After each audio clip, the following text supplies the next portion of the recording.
Hello বন্ধুরা, আমি আজকে তোমাদের সাথে শেয়ার করব পোনা মাছের দো পেঁয়াজা। আমি এখানে 6 পিস মাছ নিয়ে নিয়েছি, ভালো মতো কেটে ধুয়ে। এখানে আমি বড় সাইজের 3টে পেঁয়াজ নিয়েছি। পেঁয়াজটাকে আমি ঘষে নেব। তো বন্ধুরা, প্রথমে আমি মাছগুলোর মধ্যে 6-7 মিনিট একটু নুন হলুদ মাখিয়ে নেব।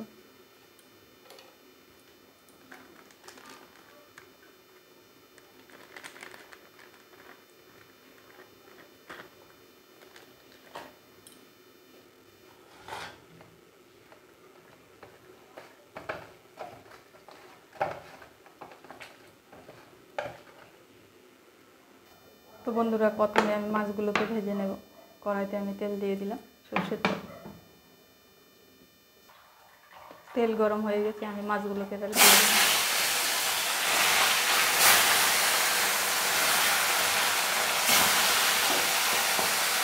একদম লাল লাল করে মাছগুলোকে ভেজে নিতে হবে।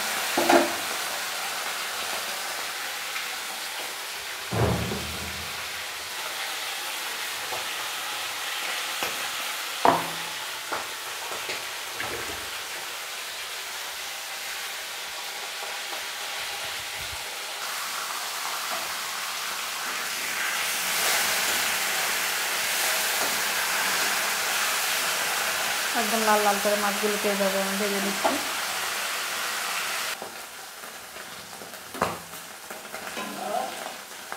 বন্ধুরা, সব মাছগুলোকে আমি এইভাবে লাল লাল করে ভেজে নিয়েছি। তো বন্ধুরা, সব মাছ ভাজা হয়ে গেছে, আমার নামিয়ে নিয়েছি। এবার আমি আর একটু তেল দিয়ে দিচ্ছি সামান্য একটু কালো জিরে। আর আমি ঘষে রাখা পেঁয়াজটাকে দিয়ে দেব।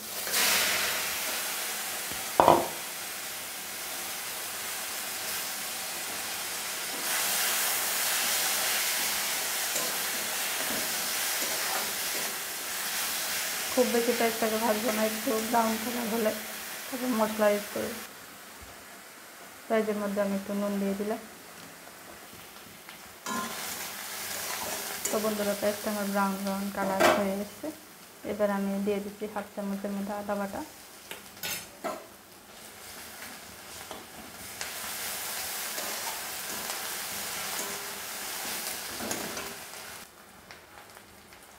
দিয়ে দিচ্ছি 1/2 চামচ জিরের গুঁড়ো। দিয়ে দিচ্ছি 1 চামচের মতো লঙ্কার গুঁড়ো। এই রান্নাটা একটু ঝাল ঝালে খেতে ভালো লাগে। আর 4-5টি কাঁচা লঙ্কা আমি দিয়ে দিলাম। এবার মশলাটাকে আমি জল দিয়ে কষিয়ে নেব।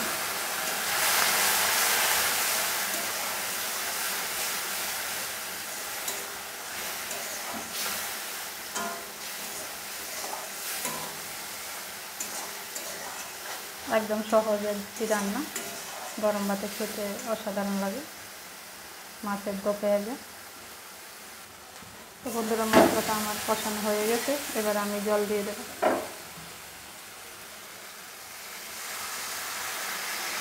খুব বেশি জল দিলাম না, আমি ঝোলটা মাখা মাখা রাখবো।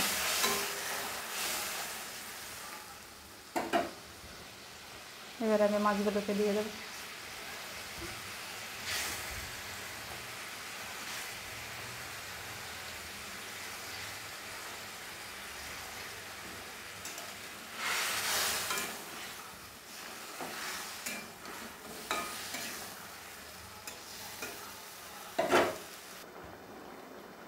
তো বন্ধুরা, রেডি হয়ে গেল আমার আজকের মাছের দো পেঁয়াজা। এবারে লাস্ট ফিনিশিং একটু ধনে পাতা দিলে ভালো হতো। ধনে পাতাটাই টেস্টি বেশি হয়। আমার ঘরে ছিল না বলে আমি একটু শাহি গরম মশলার গুঁড়ো ব্যবহার করেছি।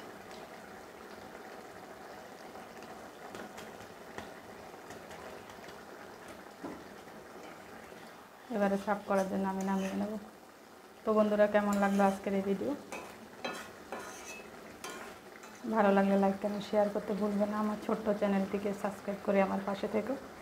আর যারা পেজ থেকে দেখবে, প্লিজ বন্ধুরা পেজটাকে একটু ফলো করবেন। টাটা।